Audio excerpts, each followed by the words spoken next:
Welcome back to my channel জয়ত্রীজ ওয়ার্ল্ডের নতুন আরও একটি ভিডিওতে আপনাদেরকে স্বাগত।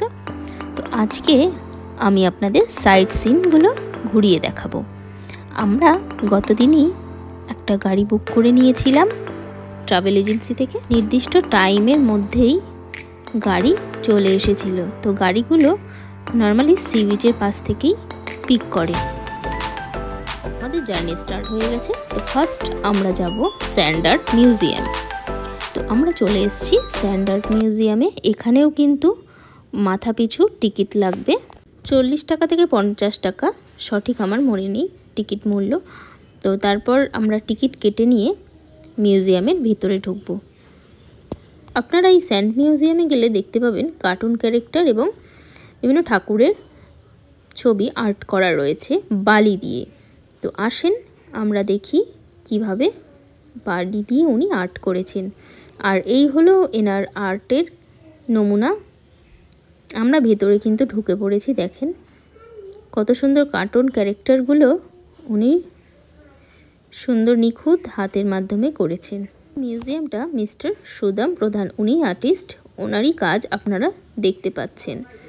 তো সত্যি আমরা যদি এই স্যান্ড আর্ট মিউজিয়ামে না আসতাম আমরা ভুল করতাম।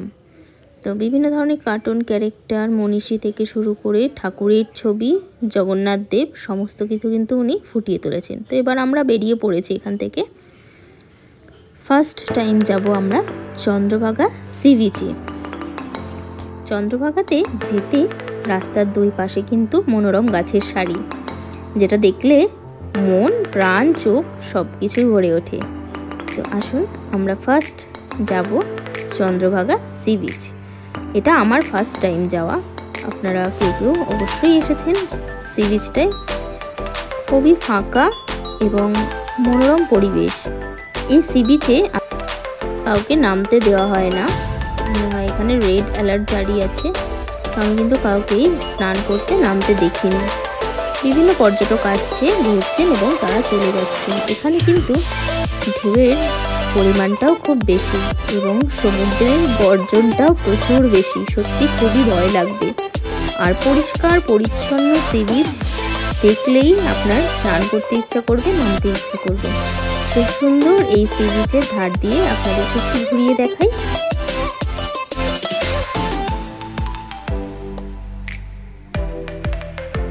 বিভিন্ন ফটোগ্রাফার রয়েছে, আপনারা চাইলে ফটো তুলতে পারেন এখান থেকে। আর বাচ্চাদের মনোরমের জন্য এই যে ইলেকট্রিক গাড়িগুলোও রয়েছে, চাইলে বাচ্চাদেরকেও চড়াতে পারেন। এবার আমরা যাব কোণারকের সূর্য মন্দির।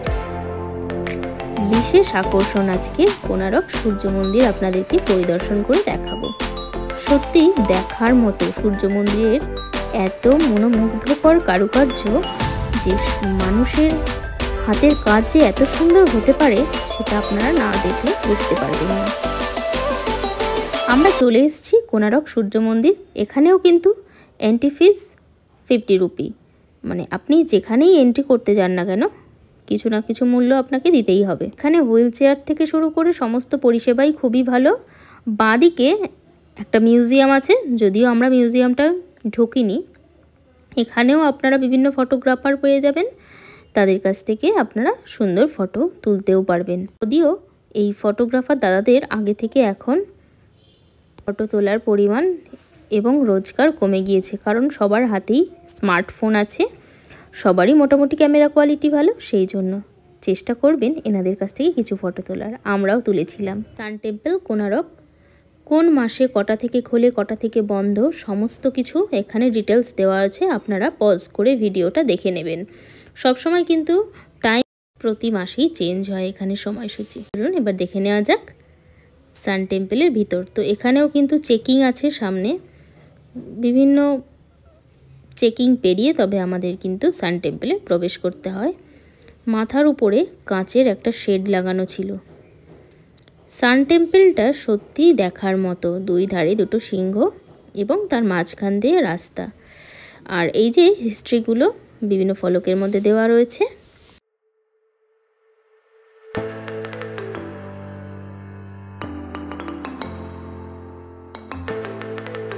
সান টেম্পলের বিভিন্ন পজিশন থেকে ফটো ভিডিও তুলে আপনাদের সাথে শেয়ার করছি। আসুন আমরা সান টেম্পলের একদম উপরে উঠবো। দেখি আজকে আমারও প্রথমবার আসা এই সান টেম্পল। প্রতিটা পিলার বা দেওয়ালে এত সুন্দর কারুকার্য, না দেখলে নিজে চোখে বিশ্বাস করতে পারবেন না যে একজন শিল্পীর হাতের কাজ কত সুন্দর হতে পারে। এখানে চাইলে আপনারা কিন্তু গাইডও নিতে পারেন, গাইড নিয়ে তাদের কাছ থেকে সমস্ত ডিটেলস জানতে পারেন কিছু পে করে। তো আমরা গাইড নিইনি, আমরা জাস্ট ঘুরেই দেখছিলাম এবং একজন গাইডের মুখেই শুনলাম, যিনি সামনেই দেখতে পাবেন যে একটা চৌকো গর্ত আছে, তো ওই জায়গাটাই নাকি সূর্যদেবের মূর্তি ছিল। তো সেইখান থেকে খুলে অন্য জায়গায় লাগানো হয়েছে কিছু প্রাকৃতিক বিপর্যয়ের জন্য, এবং প্রচুর এই মন্দির অনেকবার ক্ষতিগ্রস্ত হয়েছে, প্রাকৃতিক বিপর্যয় হোক বা যুদ্ধকালীন সময় হোক। টেম্পলের মাথায় একটা ম্যাগনেট ছিল, যেটা কিনা ইংরেজরা ভারত ছাড়ার সময় সাথে করে নিয়ে গেছে। বট গাছটা দেখছেন কত পুরনো। এই গাইড দাদারাই বলছিলেন এই বট গাছটা সান টেম্পলটা যতদিনের ততদিনের নাকি। আর এই যে চাকা, এই চাকাটা সময় নির্দেশ দেয়, তো এই চাকাটাই মেন। আগে ঘড়ির ব্যবহার ছিল না, তো সেই সময় মানুষ এই চাকার সূর্যের আলো পড়ার প্রকৃতি দেখেই বুঝতে পারতো যে কখন কোন সময়। আমরা যেমন ঘড়ির কাঁটাকে নির্দেশ করি, তেমন এই চাকাগুলোকে সূর্যের আলো পতিত হয়ে নির্দেশ করে কখন কোন সময়। তো এখানে কিন্তু প্রতিটা ফলকে হিন্দি ইংলিশে লেখা আছে কোনটা কি। আর এইগুলো পুরো ধ্বংসাবশেষ সামান্য কিছু আছে, বেশিরভাগ ধ্বংস হয়ে গেছে। এখানে নতুন করে মন্দিরের কিছু কাজ চলছে, কিছু দেওয়ালের গায়ে ফাটল লেগেছে, সেই জন্য আবার নতুন করে স্ট্রাকচার তৈরি করে সেটাকে সারাই করার ব্যবস্থা হচ্ছে। তো কিছু কিছু পাথর খুলে পড়ে গেছে, দেখেন সামনেই পাথরগুলো রাখা রয়েছে। কত সুন্দর মন্দিরের পরিবেশ। সান টেম্পলে গেলে আপনারা অনেক এরকম চাকা দেখতে পাবেন। পুরো মন্দিরটা ঘুরে আসলে বুঝতে পারবেন চাকাটা কিন্তু পুরো মন্দিরটাই ঘিরে রেখেছে। এটা একটা হিস্ট্রিক্যাল হেরিটেজ প্লেস। তো আপনারা চাইলে অবশ্যই একদিনের বা দুদিনের পুরী ভ্রমণে আপনারা এই প্লেসটা রাখতেই পারেন। ফটো ভিডিও তোলার জন্য কিন্তু উপযুক্ত জায়গা এই সান টেম্পল। আমরা পুরো মন্দিরটা ঘুরে দেখব।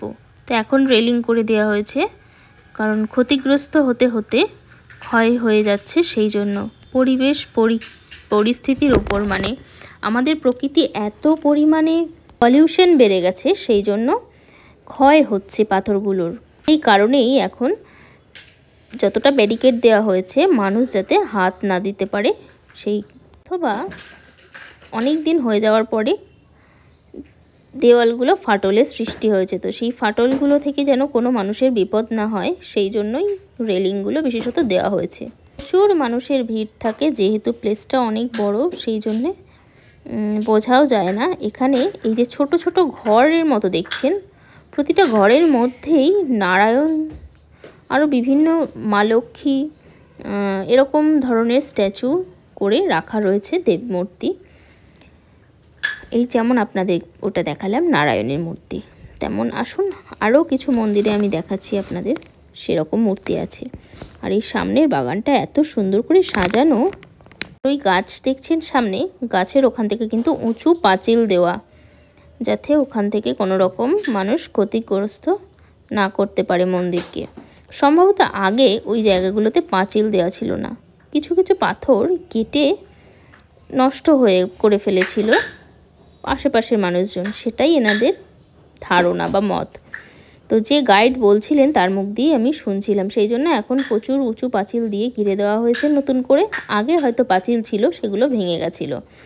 আর এই যে সিঁড়িটা দেখছেন, সিঁড়ি দিয়ে কিন্তু পুরো ফুলের বাগানটা সত্যি দেখার মতো, এত সুন্দর করে ঘাসগুলো কেটে রেখেছে, প্লাস গাছগুলোও তাই। আশা করি আমার ভিডিওটা আপনাদের ভালো লাগলে লাইক, কমেন্ট, শেয়ার এবং সাবস্ক্রাইব করবেন আমার চ্যানেল। আজকের মতো টাটা, দেখা হচ্ছে পরবর্তী আরও একটি ভিডিও নিয়ে।